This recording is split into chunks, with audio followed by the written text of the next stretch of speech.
Good morning. The next function of mass communication is change or persuade. Sometimes mass media can change our attitudes, change our mindset, change our opinion, right? Change our behavior. So, in some cases, mass media do a function of changing people. In some cases, not in all cases, it's a very rare case, and or sometimes the mass media is persuading us. Okay. See, media do not function primarily to change our behavior. As we know, media is not to change our behavior, but to give us informations and things like that. But here, uh, but media can be used to form public opinion, influence voting behavior, change attitudes, moderate behavior, expose claims, and sell products. See, you might have heard of the term PR works of political parties.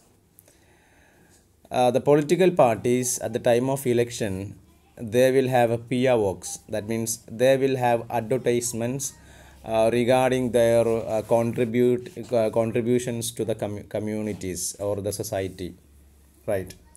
And that will be published in mass communication medias or mass medias. So that messages or that advertisement will reach into a huge amount of audience, and that may helps to change the voting behavior of the common people. Okay. See, when we are watching an advertisement,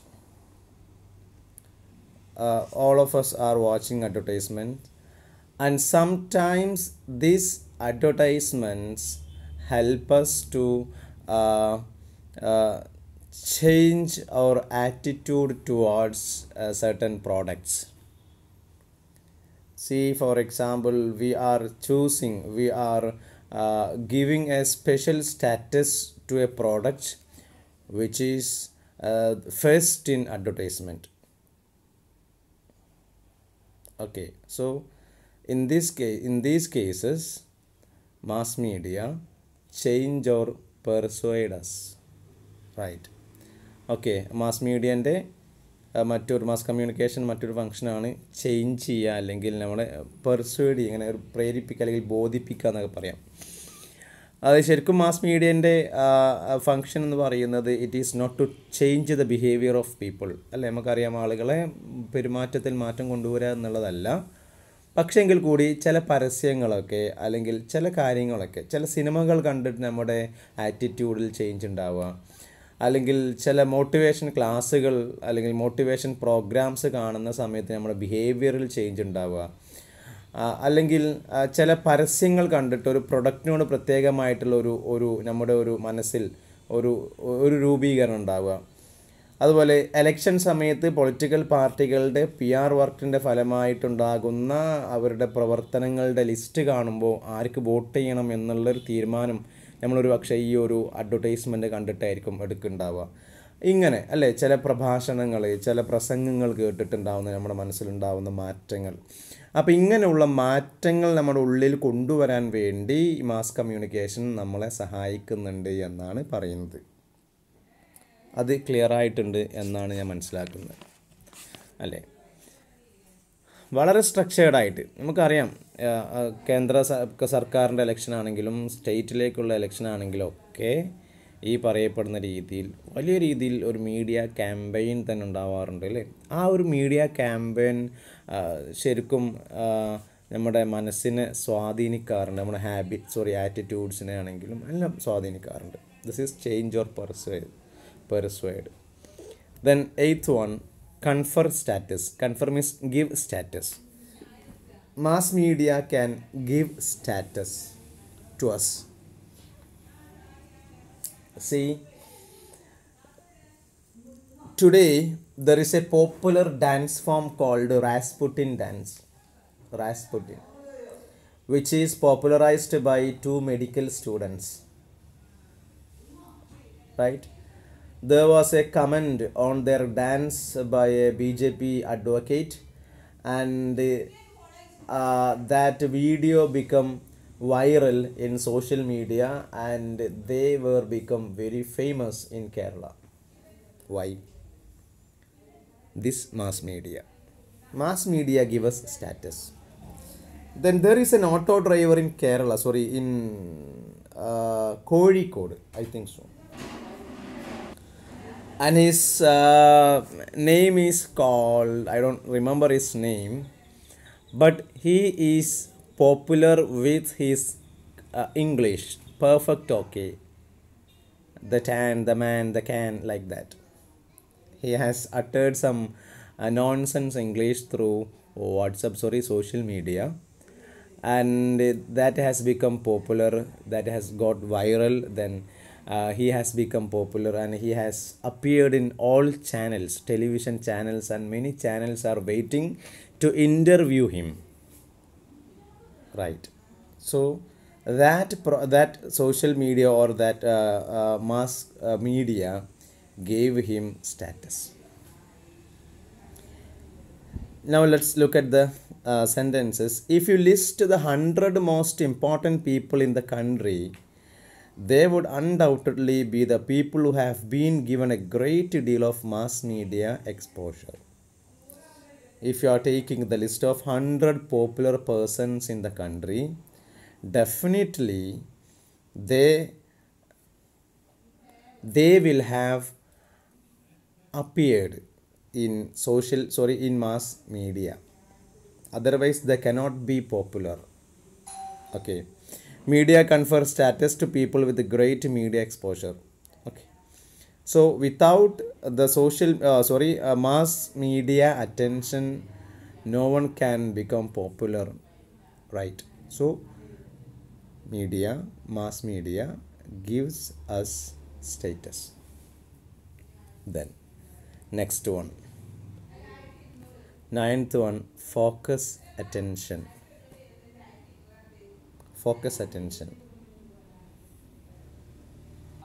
It's very simple. See, mass media have the ability to focus public attention on certain problems, events, and issues at a given time. See example, the devastating earthquake and tsunami in northern Japan in March 2011, and subsequent nuclear radiation of Fukushima were the lead stories in the most of our media. See, if anything happen in any place, mass media can focus the public opinion to that certain incident. See, if there is an accident in your locality, a bus accident, many people died, and the television channels, newspaper reporters will come to your come to your place, and they will report that particular event in your place. Even your place is a remote one, no matter that place, that event will be attracted to the attention of people. So mass media helps to focus attention. Okay. At present, when we are looking into the northern side of our country, many people are dying due to lack of oxygen cylinders, right? So we are listening to that news from here, and the news reporters are reporting this one, and that incident got attention by people, or public attention, right? So this is focus attention. Then next one, 10th one, ethicize. Means in Malayalam we can say ഒരു ധാർമ്മികവൽക്കരണം എന്നൊക്കെ വേണമെങ്കിൽ പറയാം. Ethicize. By making public certain deviations from the norms, Media can arouse people to change the situation. It provides people with a collective ethics or ethical system. Okay. അതായത് ആളുകളെ ധാർമ്മികവൽക്കരിക്കുന്നതിൽ mass മീഡിയക്ക് വലിയ റോളുണ്ട് എന്നാണ് പറയുന്നത്. ഇപ്പം ഇവിടെ പറയുന്നത് ആളുകൾ നമ്മുടെ ഒരു പൊതു നോംസിൽ നിന്നും ഡീവിയേറ്റ് ചെയ്യുന്ന സമയത്ത് ആ ഒരു ചേഞ്ചിങ് സിറ്റുവേഷൻ അല്ലെങ്കിൽ പിന്നെ ആളുകളെ അതിൽ നിന്ന് മാറ്റി കൊണ്ടുവരാൻ മീഡിയക്ക് സാധിക്കുമെന്നാണ് പറയുന്നത്. പിന്നെ അതായത് ആളുകളുള്ളിലേക്കൊരു എത്തിക്കൽ മൈൻഡ് അല്ലെങ്കിൽ ഒരു എത്തിക്കൽ സംവിധാനത്തെ ആളുകളുടെ ഉള്ളിലേക്ക് എത്തിക്കുന്നതിൽ നമ്മുടെ മാസ് മീഡിയക്ക് സാധിക്കും എന്ന് പറയുന്നു. എക്സാമ്പിളായിട്ട് നമുക്ക് പറയാം, 2011 നമ്മുടെ അണ്ണാ ഹസാരെ ഡൽഹിയിൽ അദ്ദേഹം ഒരു എന്താ പറയുക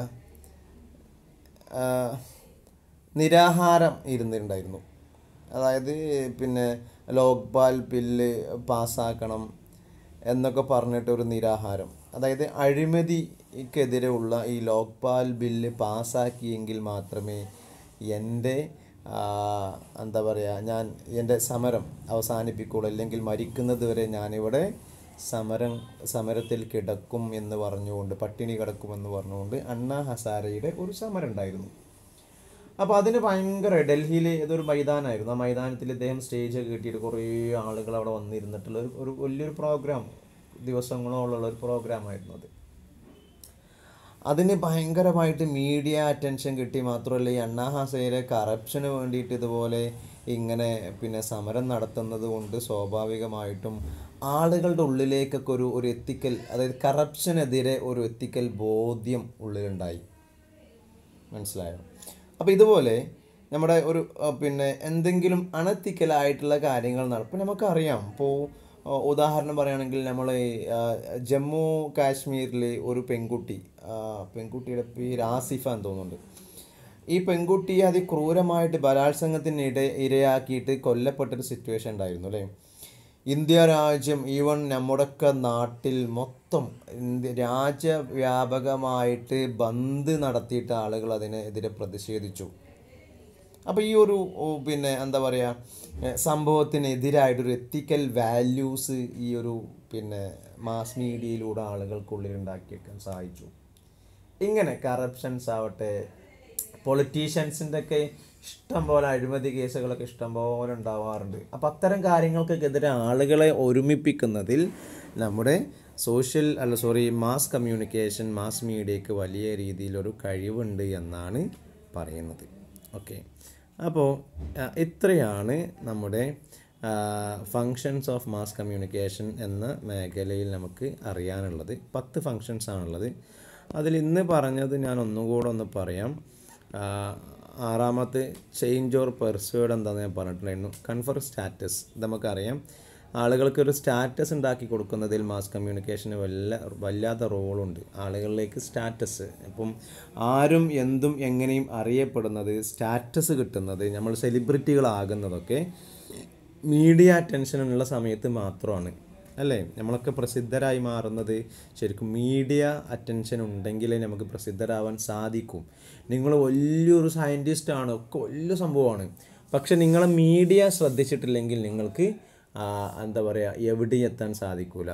ഓക്കെ, അതുകൊണ്ടാണ് പിന്നെ ഇവിടെ പറയുന്നത് ഇന്ത്യയിലെ പ്രധാനപ്പെട്ട പ്രമുഖരായ 100 ആളുകളുടെ ലിസ്റ്റ് എടുക്കുകയാണെങ്കിൽ അതൊക്കെ മീഡിയ അറ്റൻഷൻ കിട്ടിയ ആളുകളായിരിക്കും, അല്ലെങ്കിൽ അവർക്ക് പ്രസിദ്ധരാവാൻ കഴിയൂല.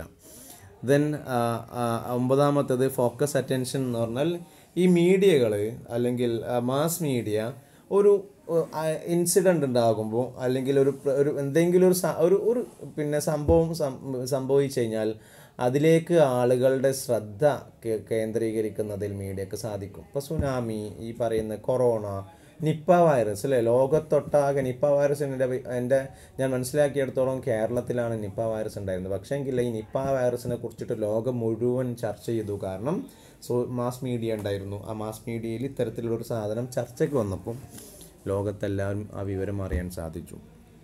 പ്രളയം, കേരളത്തിലെ പ്രളയത്തെ കുറിച്ചിട്ട് നമുക്കറിയാം. ഈ പ്രളയം വന്ന സമയത്ത് പല രാജ്യങ്ങളിലൊന്നും കേരളത്തിലേക്ക് സഹായങ്ങൾ വാഗ്ദാനങ്ങൾ ഉണ്ടായിരുന്നു. എങ്ങനെയാണ് അവിടെയൊക്കെ എത്തിയത്? ഈ ഒരു പ്രളയം എന്ന് പറയുന്ന സംഭവത്തിനെ ലോകത്ത് മുഴുവൻ മാസ് മീഡിയ എത്തിച്ചു എന്നുള്ളതാണ്. ഓക്കെ, പത്താമത്തത് നമുക്കുള്ളിലൊരു ധാർമ്മികവൽക്കരണത്തിന് നമ്മുടെ മീഡിയ നമ്മളെ സഹായിക്കുന്നുണ്ട്, മാസ് കമ്മ്യൂണിക്കേഷൻ സഹായിക്കുന്നുണ്ട്. അപ്പോൾ ഇത്രയും ഫങ്ഷൻസാണ് മാസ് കമ്മ്യൂണിക്കേഷൻ എന്ന രീതിയിൽ നമുക്കറിയാനുള്ളത്. ഓക്കെ, അപ്പോൾ ഇത്രയും കാര്യങ്ങൾ നിങ്ങൾക്ക് ഓക്കെ ആണെന്ന് വിചാരിക്കുന്നു. Thank you.